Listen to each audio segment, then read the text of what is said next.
Otras energías interferentes son las relacionadas con hechicería o magia negra.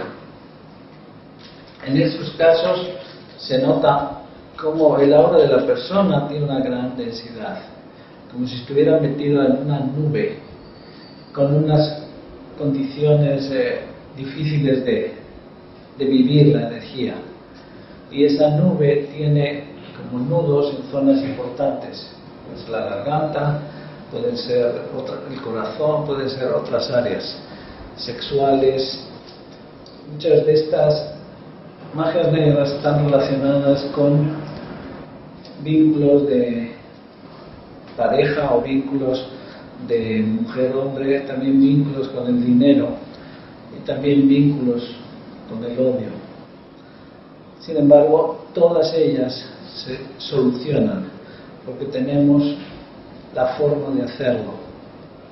Una vez que desaparece eso, la persona aparece en otra dimensión, mucho más lúcida, mucho más clara y libre.